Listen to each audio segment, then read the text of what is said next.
قدم ہے عرش بری پہ تو سر کہاں ہوگا، حضور جیسا نرالا بشر کہاں ہوگا، قدم ہے عرش بری پہ تو سر کہاں ہوگا، ہر ایک لمحہ خدا جن کا ذکر کرتا ہو، ہر ایک لمحہ خدا جن کا ذکر کرتا ہو، تو ان کا ذکر بھلا مختصر کہاں ہوگا، تو ان کا ذکر بھلا مختصر کہاں ہوگا۔ اور خدا نے غیب کی دولت جسے عطا کی ہے، خدا نے غیب کی دولت جسے عطا کی ہے، ہمارے حال سے وہ بے خبر کہاں ہوگا، ہمارے حال سے وہ بے خبر کہاں ہوگا۔ اور جو غارے سور کا نقشہ بدل گئی مکڑی، جو غارے سور کا نقشہ بدل گئی مکڑی، کسی کے ہاتھ میں ایسا ہنر کہاں ہوگا، کسی کے ہاتھ میں ایسا ہنر کہاں ہوگا۔ اور سرکار اعلی حضرت امام عشق و محبت فاضل بریلوی رضی اللہ تعالی عنہ فرماتے ہیں، پہلے سجدے پہ روز ازل سے درود، پہلے سجدے پہ روز ازل سے درود، یادگاری امت پہ لاکھوں سلام، یادگاری امت پہ لاکھوں سلام۔ اور جس سہانی گھڑی چمکا طیبہ کا چاند، جس سہانی گھڑی چمکا طیبہ کا چاند، اس دل افروز ساعت پہ لاکھوں سلام، اس دل افروز ساعت پہ لاکھوں سلام۔ اور حضرت علامہ جمیل الرحمن قادری علیہ الرحمت و رضوان فرماتے ہیں، رب حبلی امتی کہتے ہوئے پیدا ہوئے، رب حبلی امتی کہتے ہوئے پیدا ہوئے، حق نے فرمایا کہ بخشا الصلاۃ والسلام، حق نے فرمایا کہ بخشا الصلاۃ والسلام۔ اور میں وہ سنی ہوں جمیل قادری مرنے کے بعد، میں وہ سنی ہوں جمیل قادری مرنے کے بعد، میرا لاشا بھی پڑھے گا الصلاۃ والسلام، میرا لاشا بھی پڑھے گا الصلاۃ والسلام۔ عزیزان ملت اسلامیہ، آپ تمام احباب کوالٹی کو پہچانتے ہیں، آپ حضرات پڑھے لکھے ہوشیار عقل مند ہیں، لیکن ابھی میں نے آپ احباب کو 2 مرتبہ نبی کریم علیہ الصلاۃ والتسلیم کی بارگاہ میں درود شریف پڑھنے کی دعوت دی، لیکن آپ نے اس پہ کوئی توجہ نہیں کی۔ عزیزان ملت اسلامیہ، آؤ میں آپ کو بتاتا ہوں، آؤ میں آپ کو بتاتا ہوا چلوں، تفسیر روح البیان، یہ ایک تفسیر روح البیان،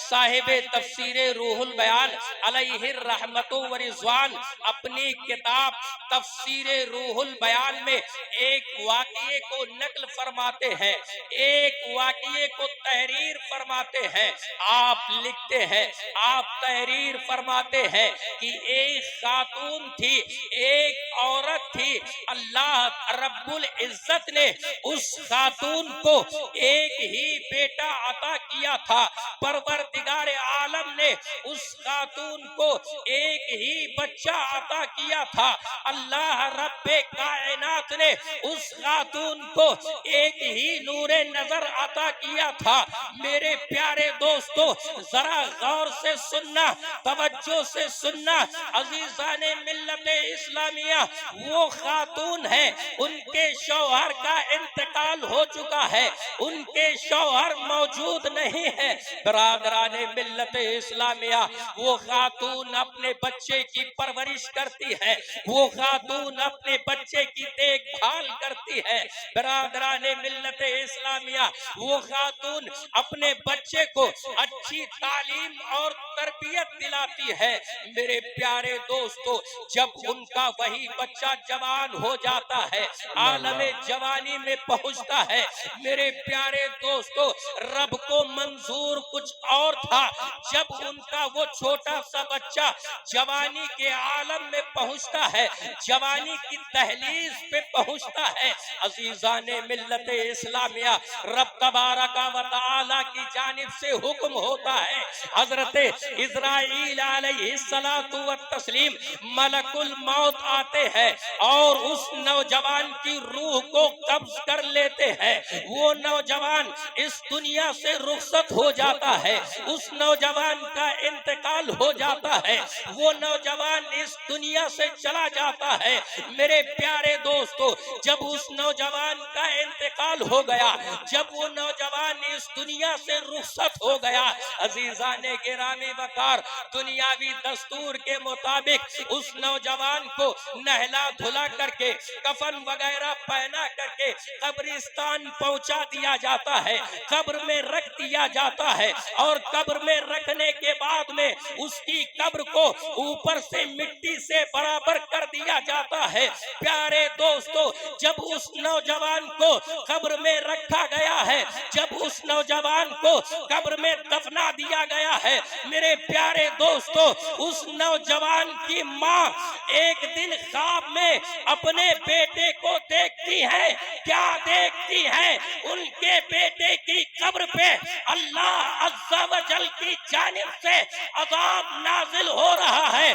ان کا بیٹا اپنی قبر میں عذاب الہی میں مستغرق ہے. اللہ عز و جل کی جانب سے ان کے بیٹے کی قبر پہ عذاب نازل ہو رہا ہے. میرے پیارے دوستو, جب اس خاتون نے, جب اس ماں نے اپنے بیٹے کی یہ حالت دیکھی, اپنے بیٹے کی یہ کیفیت دیکھی کہ ان کے بیٹے کی قبر پہ اللہ عز و جل کی جانب سے عذاب نازل ہو رہا ہے, ان کا بیٹا عذاب الہی میں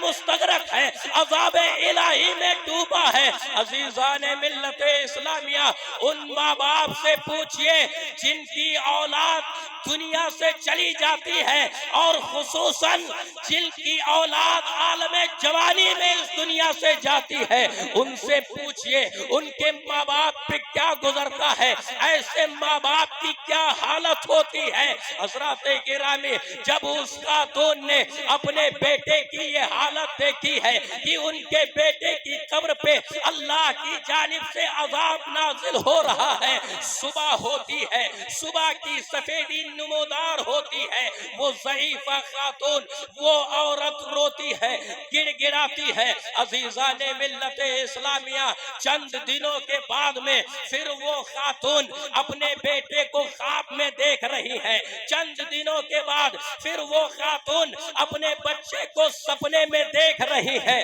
لیکن میرے پیارے دوستو, آج ان کے بیٹے کی قبر کی جو حالت ہے اس میں تبدیلی نظر آ رہی ہے. آج ان کے بیٹے کی قبر کی جو حالت ہے اس میں چینجنگ نظر آ رہی ہے. چند دنوں پہلے اس عورت نے دیکھا تھا, چند دنوں پہلے اس عورت نے دیکھا تھا کہ ان کے بیٹے کی قبر پہ عذاب ہو رہا ہے. لیکن آج جب وہ خاتون اپنے بیٹے کو خواب میں سپنے میں دیکھ رہی ہے تو کیا دیکھ رہی ہے؟ آج ان کی بیٹے کی قبر سے عذاب کو اٹھا لیا گیا ہے اور رحمت و انوار کی بارشیں ہو رہی ہیں. ماں نے تکبیر, نعرے رسالت, جشن عید میلاد النبی,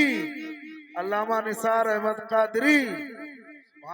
آج جب ماں نے اپنے بیٹے کی قبر کی حالت کو دیکھا ہے تو کیا دیکھ رہی ہے کہ ان کے بیٹے کی قبر سے عذاب کو اٹھا لیا گیا ہے اور رحمت و انوار کی بارشیں ہو رہی ہیں. ان کے بیٹے کی قبر کو بقعہ نور بنا دیا گیا ہے, ان کے بیٹے کی قبر کو کشادہ کر دیا گیا ہے, ان کے بیٹے کی قبر میں نور ہی نور نظر آ رہا ہے. جب ماں نے دوبارہ اپنے بیٹے کی یہ حالت دیکھی ہے تو ماں نے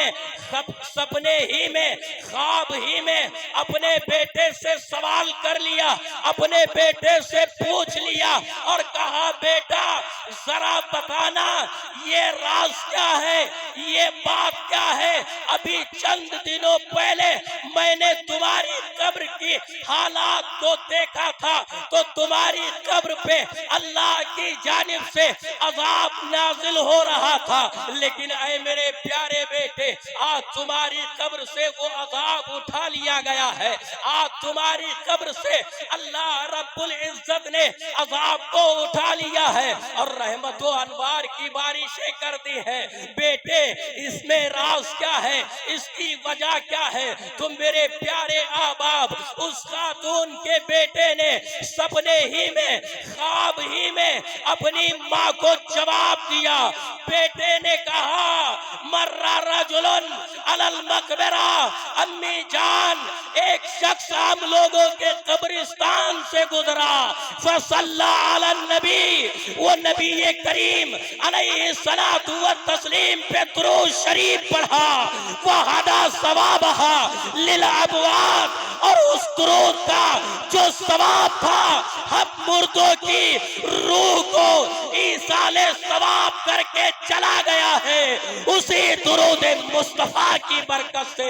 اللہ نے عذاب کو مٹا دیا ہے اور رحمت و انوار کی بارشیں فرما دی ہے۔ اسی لیے کسی نے کیا ہی خوب کہا ہے، درود آتا ہے لب پر سلام آتا ہے، درود آتا ہے لب پر سلام آتا ہے، زباں پہ جب بھی محمد کا نام آتا ہے اور پڑھے نہ کیوں کر رسول، پڑھے نہ کیوں کر درود رسول اکرم پر، یہ وہ نام ہے جو سب کی مصیبت میں کام آتا ہے، یہ وہ نام ہے جو سب کی مصیبت میں کام آتا ہے۔ تو میرے پیارے احباب یہ نبی کریم علیہ الصلوۃ والتسلیم کی نسبت سے جلسہ منعقد کیا گیا ہے، اس لیے جب بھی آپ سے کوئی درود شریف پڑھنے کے لیے کہے، دعوت پیش کرے، تو آپ دل جمعی کے ساتھ پوری توجہ کے ساتھ آقا کریم صلی اللہ علیہ وسلم کی الفت و محبت میں ڈوب کر کے اپنے پیارے آقا صلی اللہ تعالی علیہ وسلم کے درود شریف پڑھ لیا کرے۔ حضرات گرامی میرے پیارے دوستو، آج یہ آپ نے جلسہ سجایا ہے، یہ میلاد سجائی ہے، میرے پیارے دوستو حضرت علامہ جلال الدین سیوطی رحمت اللہ تعالی علیہ ہیں، بڑے محدث ہیں، حافظ الحدیث ہیں۔ آپ فرماتے ہیں کہ جس مسجد میں یا جس مکان میں یا جس دکان میں یا جس شہر میں یا جس گاؤں میں محفل میلاد النبی کا انعقاد ہوتا ہے تو آپ فرماتے ہیں اس مسجد کو، اس گاؤں کو، اس شہر کو، اس قریہ کو اللہ کے نوری فرشتے اپنے نورانی پروں سے ڈھانپ لیا کرتے ہیں۔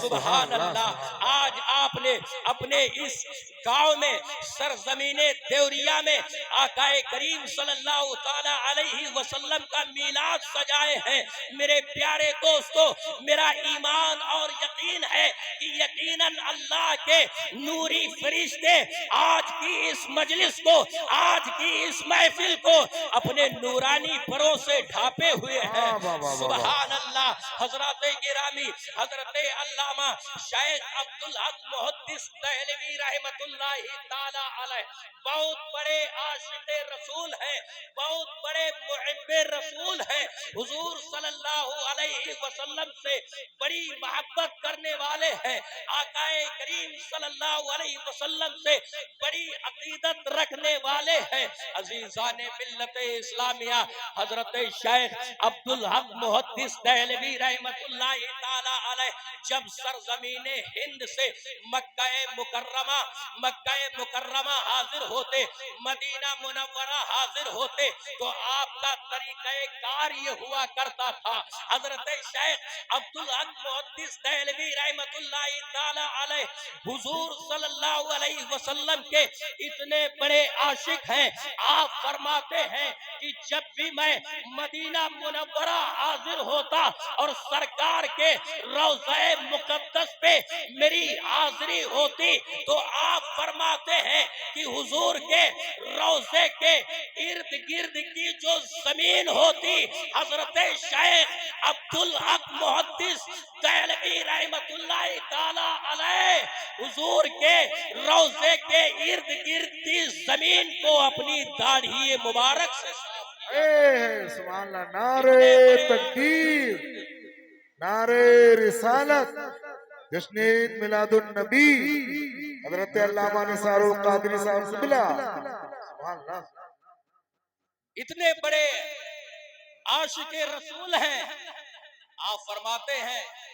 کہ جب بھی میں مدینہ منورہ حاضر ہوتا، سرکار دو جہاں صلی اللہ علیہ وسلم کے روضہ مقدس پہ حاضری ہوتی تو آپ اپنی داڑھی شریف سے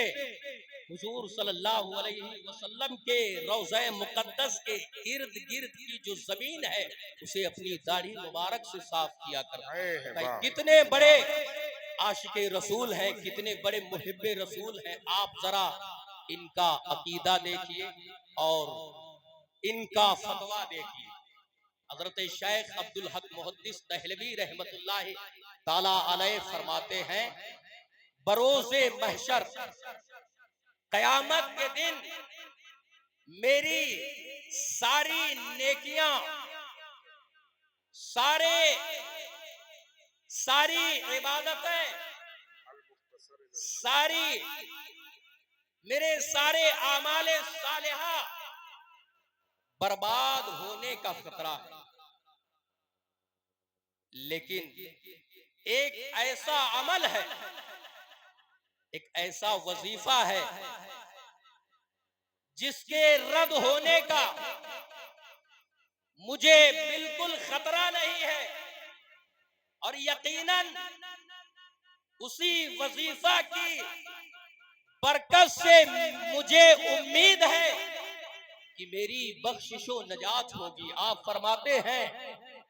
وہ وظیفہ یہ ہے کہ میں محفل میلاد النبی منعقد کرتا ہوں۔ آپ فرماتے ہیں کہ میں محفل میلاد النبی منعقد کرتا ہوں،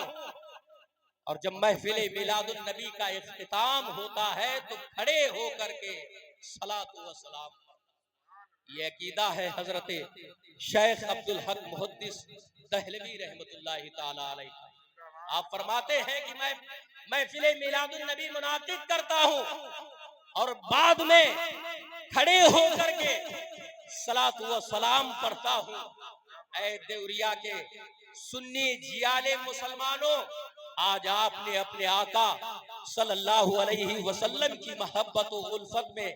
یہ جشن عید میلاد النبی صلی اللہ علیہ وسلم کا انعقاد کیا ہے۔ حضرات گرامی، آج کچھ لوگ کہتے ہیں کہ یہ سنی حضرات اتنے بڑے بڑے جلسے کرتے ہیں، میلادیں کرتے ہیں، جشن عید میلاد النبی مناتے ہیں، ماہ ربیع النور شریف کے مقدس مہینے میں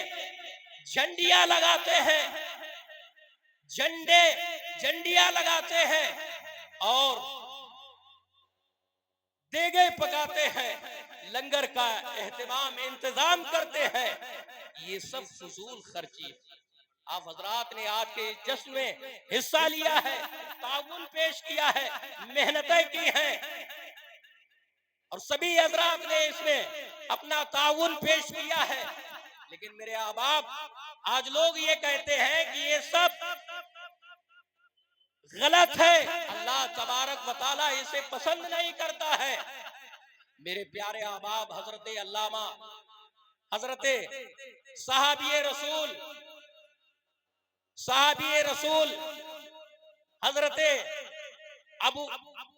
حضرت عبداللہ بن مسعود رضی اللہ تعالیٰ عنہ فرماتے ہیں لا اسراف فی الخیر، نیک کاموں میں خرچ کرنا، نیک کاموں میں اپنا پیسہ صرف کرنا، اس میں کوئی فضول خرچی ہے ہی نہیں۔ تو آپ نے جو اپنا پیسہ خرچ کیا ہے میرے پیارے احباب، یہ آپ کی حلال کمائی یقیناً آپ کے کام آئے گی، اور اللہ تبارک و تعالیٰ اس پر آپ کو اجر و ثواب عطا فرمائے گا۔ حضرات گرامی، ایک مشہور تابعی ہے